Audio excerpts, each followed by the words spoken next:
Olá, muito boa tarde. No Sem Censura de hoje, nós vamos falar de literatura, de drogas e das novas regras para os cartões de crédito. Aqui no estúdio, os nossos convidados são Ilona Szabo, que é diretora executiva do Instituto Agarapé, e ela está lançando o livro Não às Drogas, as histórias que não te contaram. É isso mesmo? Drogas, não tem o não às drogas, né? As histórias que não te contaram. Isso mesmo. Obrigada, Ilona. Prazer em tê-la aqui. Prazer é meu. O André Luiz Carvalho é psiquiatra, ele é professor do curso de especialização em álcool e drogas da UFRJ e ele vai falar sobre esse uso cada vez maior pelos jovens do cheirinho da loló. Isso mesmo. Boa tarde. Prazer em tê-la aqui. Obrigado. Suzana Vargas é escritora, é fundadora da Estação das Letras, que é um reduto de criação literária nacional que está acabando de completar 21 anos. Parabéns, Suzana. Isso é que é trabalho. Chegou à maioridade. Resistência. E Gilberto Braga, que é economista. Prazer em estar aqui, Gilberto, de novo. Prazer é meu. Ele vai falar conosco sobre as novas regras para os cartões de crédito que passam a vigorar agora, segunda-feira. A gente vai saber como vai melhorar a nossa vida. Será? Sabe-se lá? Bom, estamos com o produtor de web, Bruno Barros, que vai explicar para vocês como vocês podem fazer perguntas e comentários. Bruno. Olha aí, isso mesmo. Você que está em casa, quer participar do Sem Censura, manda uma mensagem aqui pra gente. Olha, e tem também uma enquete rolando no Twitter. A gente quer saber se você é contra ou a favor a descriminalização e legalização das drogas. Ao longo do programa a gente vai falando aí como é que tá, se a galera tá mais contra, a favor. Participa. Ilona, você está lançando um livro que batalha há muito tempo por uma série de questões ligadas à cidadania, como desarmamento, desmatamento, questão de drogas. Você está lançando um livro de ficção.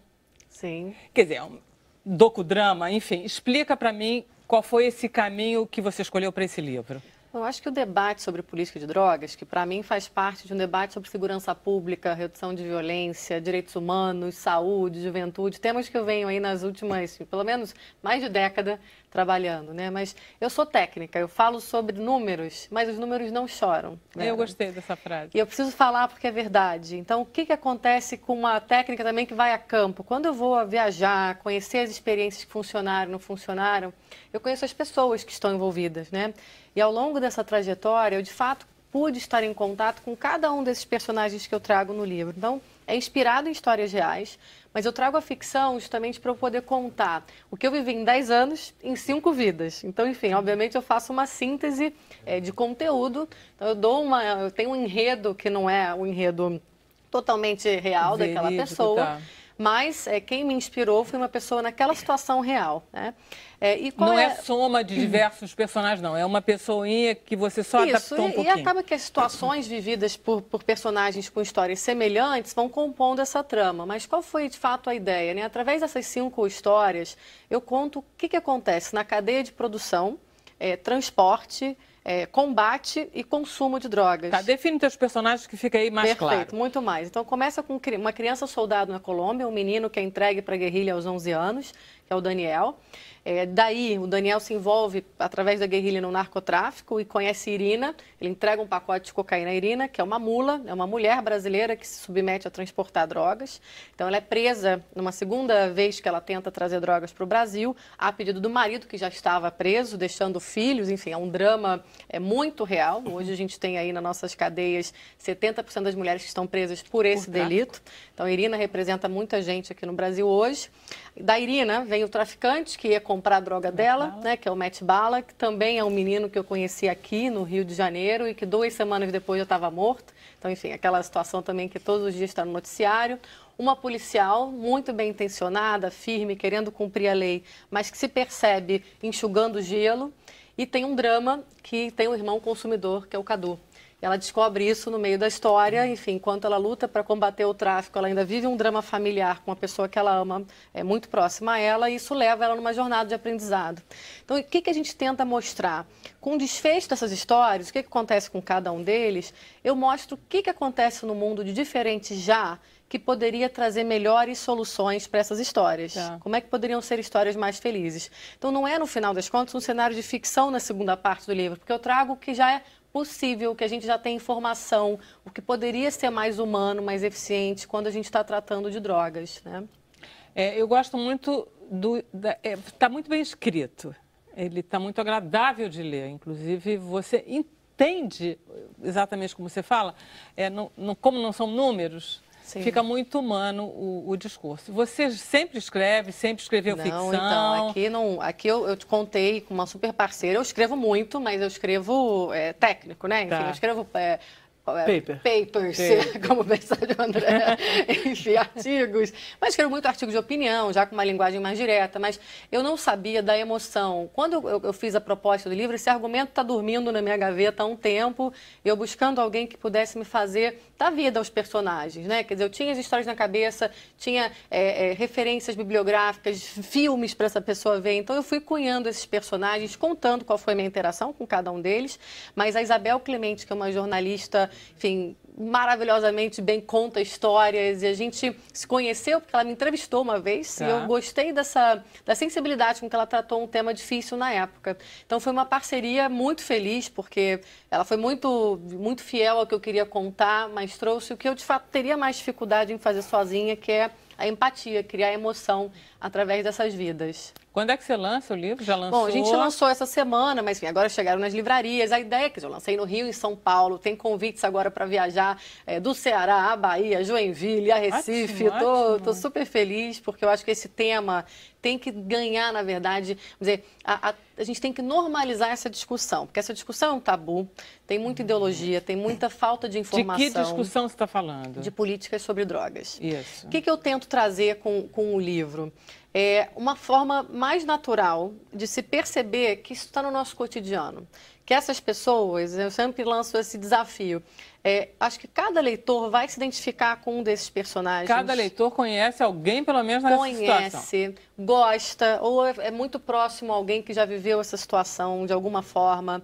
Então, para dizer, olha, será que a gente precisa ficar com medo de discutir? Como é que a gente fala com os nossos filhos sobre esses assuntos? Como é que as escolas estão tratando a questão das drogas? Porque a política de drogas hoje, Vera, ela é central no que a gente chama essa agenda de segurança pública e justiça criminal. Ela está falando com saúde, falando mal, mas a gente deveria estar olhando para a saúde e não está olhando. Porque o primeiro passo na política de drogas é a ênfase em cuidar do abuso, das pessoas que estão se fazendo mal, né? Então era aí que a gente tinha que olhar.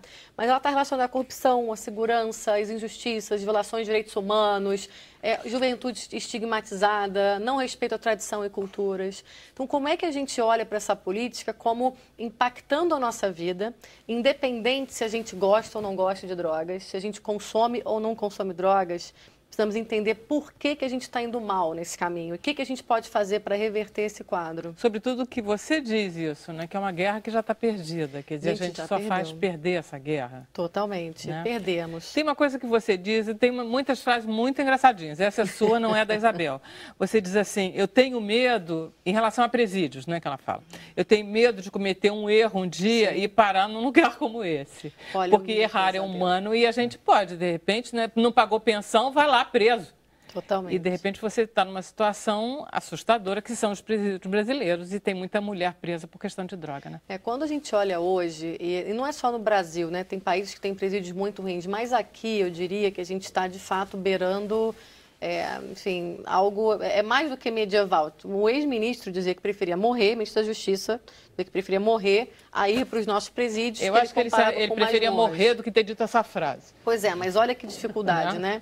Então, para mim, que vou, que visito, que vejo as condições e que vejo como o ser humano sai muito pior do que entrou, porque a gente tem que, enfim, separar. Justiça não é vingança. Uma pessoa privada, né, assim, privada de liberdade, ela já está pagando com o seu bem mais precioso em vida, que é a liberdade. E você diz muito bem, não sei por que o povo brasileiro quer vingança. Quer vingança. Ele quer vingança no sentido de maltratar o prisioneiro, de não dar comida, de matar. Acha bom. O que a gente não percebe que poderia, de fato, ser um filho, um irmão, um pai, uma mãe, e que aquela condição, quer dizer, essa pessoa ela vai sair da prisão, ela vai em algum momento, nós não temos pena de morte no Brasil, ainda bem, porque senão a gente ia só matar com um viés social também de cor muito cruel, né? Ainda bem que não temos, com toda honestidade. Acho que nem entremos nesse assunto, mas Mas essas pessoas vão sair dos presídios, vão voltar para a sociedade. E quando a gente pensa em prisão, a gente tem que pensar qual é o delito. Será que a prisão, a privação da liberdade, é o único tipo de punição? Para que tipo de delito, de fato, você tem que privar de liberdade? Porque tem várias gradações em penalidades que a gente não usa no Brasil. Então, mulheres grávidas, com filhos em casa, que cometeram crimes simples, sem violência, sem antecedentes criminais, será que ela precisava ficar presa, deixar os filhos indo para abrigo, o marido já está preso? Quer dizer, será que a gente não está alimentando um ciclo de exclusão, de pobreza, de desigualdade? Enfim, você está carimbando aquelas vidas para sempre. Garilônia, essa discussão também passa pela questão do que é o consumo das drogas e o que é crime, o que é porte. Totalmente. A questão também de que quando é o pobre, ele é o traficante, quando é o filho do rico ou da classe média, ele é o consumidor, e aí o tratamento necessariamente é diferente nas delegacias, nas apreensões. Eu acho que isso remete também para uma questão comportamental que tem a ver com a pergunta que foi feita hoje, né? Afinal de contas, vale a pena descriminalizar, porque a gente hoje, de alguma forma, a gente está colocando dentro da cadeia pessoas que talvez fossem meras consumidoras e talvez um outro tipo de abordagem fosse mais eficaz? Ou será que a gente está pegando pessoas que de alguma forma se tornaram viciadas e estamos transformando viciados em bandidos dentro das prisões? Eu acho que isso me preocupa bastante. Tem outra coisa, Ilona, eu estou querendo pôr o André sinta essa vontade de participar, você também, Suzana, que é em relação, por exemplo, depois dessa declaração do ministro do STF, Luiz Roberto Barroso, em que ele propõe a descriminalização, inclusive de drogas mais pesadas do que a maconha, o Ibope fez uma enquete, enfim, de Ibope, né? Porque a gente não sabe qual é a amostragem, mas que deu quanto? 75% da população contra a descriminalização. Ou seja, mal ou bem, o que não está havendo mesmo é conversa e educação sobre o assunto. 100%. Ou seja, a gente pode ter posições muito firmes, você pode ser muito clara, o ministro pode estar uma posição muito clara, mas a população não está tendo clareza nem para decidir o que pensar. A gente não está tendo educação, não é não, em relação às drogas. E tem uma confusão nesses termos. Inclusive, quando o ministro fala descriminalizar, a gente até conversou sobre isso. Eu conversei com ele sobre isso, porque o que está em jogo hoje, de fato, no Supremo, é tirar o consumo de drogas da esfera criminal. É dizer, quem usa o usuário. É dizer que, porque o termo técnico é portar para consumo, mas enfim, é tirar o usuário da esfera criminal, né? E por que a gente defende isso? Um alcoólatra, vamos pegar algo que todo mundo conhece, um alcoólatra. Você pode dizer que essa pessoa é doente, que ela precisa de ajuda, que ele é um dependente químico. Você pode dizer que ele é um criminoso se ele não cometeu nenhum outro crime? Enfim, a gente trata alcoólatra com prisão, com criminalização? Não. Por que eu trato um dependente químico, um usuário de uma droga ilícita, como um criminoso? Porque ele compra uma droga ilícita. Bom, mas às vezes produz, às vezes compra. É por isso, não é? Mas quem determinou isso? Não, eu sei, né? Quer dizer, isso vem de uma determinação e é um pouco dizer... a história da humanidade tem 4 mil anos que a gente acompanha e sabe que o homem usava drogas. Nos últimos 50, a gente resolveu dizer que tudo isso era proibido. Então, tem uma história prévia que a gente jogou fora, de não entender, na verdade, que o homem vai estar buscando, seja através do álcool, do tarja preta, do esporte, cada um na sua, né? Mas algum tipo de maneira de expansão de consciência. Ilona, não, é que temos o nosso país vizinho, né, Uruguai, né? Sim. O usuário de drogas, ele é considerado digamos, não exatamente um transgressor, ele é um doente, ele é considerado ela é considerada como doença, vive-se, ele compra para consumo. Porque ele é um doente. Porque ele é um doente. Ele é uma outra... Enfim, tem mais de 30 países no mundo que já deram esse passo de tirar o uso. É verdade que em Portugal aumentou exponencialmente o consumo de drogas depois? Grande. Te conto. É mentira. Mentira. É um dado equivocado. Tá. E aconteceu uma coisa muito interessante em Portugal, porque o que a gente quer numa política de drogas moderna? A gente quer retardar e evitar o uso adolescente, para ser muito honesta, porque nessa idade, de fato... legal isso é importante. Isso é muito importante, porque quando você pensa com o fato, quer dizer, com a realidade... Porque o André vai pegar a criança. Ele vai Eu pego. Você Eu tá, vou pegar, pois é, não, ele vai pego. pegar a criança de 9 anos, não é isso? E o que Barra você pesada. precisa, de fato, assim, é ter informação, para conseguir tirar, né, crianças, adolescentes, porque o cérebro tem informação, quer dizer, que a primeira idade de experimentação seja mais tarde possível, isso evita transtornos e outros problemas. E, obviamente, na vida adulta, evitar o abuso. Por quê? Existe boa parte desse consumo, que é tabu dizer isso, mas é verdade, é um consumo recreativo. Cerca de 10%, se englobar todas as drogas, o número das Nações Unidas é de 10 a 12% das pessoas que consomem drogas podem criar algum tipo de comportamento abusivo ao longo da vida. Então, digamos, 10 a 12% vão ser dependentes em algum momento. O restante vai fazer um uso esporádico, recreativo e vai muitas vezes Mas isso já largar. acontece, não é, Ilona? Quer dizer, as pessoas experimentam drogas. Sim. Eu duvido, não vou perguntar a ninguém aqui. Né? Mas as pessoas experimentam Sim. drogas ao longo de sua vida. Justo. E poucos Né? vão ficar dependentes. E poucos vão ficar dependentes. Quando esse sistema André, foi você criado... não quer participar um pouquinho disso? Não, porque eu estou achando que eu até estou para cortando, perguntar André. ao André, porque assim, o que acontece? Quando esse sistema foi criado, era para proteger essas pessoas que estavam fazendo um uso abusivo. Hoje, o que acontece com a criminalização? Porque aí eu fecho esse ponto, que é muito importante. As pessoas não entendem, quando a gente fala que está em jogo no Brasil, que é descriminalizar o uso, é simplesmente tirar o criminoso dessa esfera criminal. A droga continua sendo ilegal. Tirar o usuário dessa da esfera criminal. Perdão, Tá. desculpa, isso mesmo. Não, tirar tudo o bem. usuário da esfera criminal. Isso, o que acontece? Você consegue abrir espaço, aí sim, para que ela busque tratamento, para que tenha aí um serviço de saúde melhor. E o Francisco Inácio Bastos da Fiocruz, conversando esses dias com ele, ele falou, bom, não acho que o sistema vai estar pronto antes dessas pessoas chegarem. O sistema vai se preparando, porque você precisa do paciente. E hoje as pessoas têm medo. Quando chegam a pedir ajuda, em geral, a dependência já está muito avançada. Tá? Em geral mesmo, porque você não tem nem a informação na escola para detectar ali o padrão, o que está acontecendo. Em casa, os pais ficam porque botando você pra vai debaixo do esconder tapete. o traficante da sua casa, quer dizer, o garoto na sua casa, você vai esconder para ele não ser preso. Exatamente. É só isso o que a família vai fazer. Quantas vezes e tentar eu resolver faço- sozinho. De uma Exatamente. forma precária e... Quantas vezes eu faço visitas domiciliares, exatamente por isso. Por causa disso, né? Você tem um pouco uma denúncia de que a criança está... E os familiares chamam em casa por uma série de questões, pela situação clínica que aquela pessoa está, mas também para não expor socialmente aquela situação que está degradante. E o que você acha sobre essa questão, André, da gente conseguir dar espaço de olhar para o consumo de drogas pela ótica da saúde pública? E também, óbvio, depois tem outros passos que a gente precisa dar, mas eu acho que esse é fundamental, na minha opinião, para botar ênfase onde tem que estar. Hoje a gente tem policiais que os números são gritantes. Ano passado teve 11 mil apreensões de usuários de drogas no Rio e 12 mil de traficantes. Então, o policial, 11 mil vezes, saiu do seu local para levar alguém numa delegacia que ficou lá numa média de 3 horas cada um, para o Ministério Público denunciar, para passar para um juizado especial criminal, que é o GCRIM. Isso custou uma fortuna, enquanto a gente tem homicídios, roubos, crimes violentos, totalmente sem investigação, sem, enfim, nenhuma perseguição. Não, além do que a gente tem que levar em conta o que dizia o Berto, que isso tudo é direcionado a uma classe social, a um público preciso, Com certeza. que é o público que está morrendo. Agora, vamos lá, André. Eu vou te dar você está falando de... Porque o que a gente chamou, André, aqui era muito porque a gente leu desse aumento real do cheirinho do loló, que eu ainda não entendi qual é a lógica. Que não é uma substância nova. Eu sei que não é, que a cola estava aí, não é isso? Tudo isso é parecido. A cola do sapateiro, não sei o que, blá, blá, blá. Como é que esse mercado da droga põe no mercado um produto que é tão perigoso? Será que não tem importância só porque ele é barato?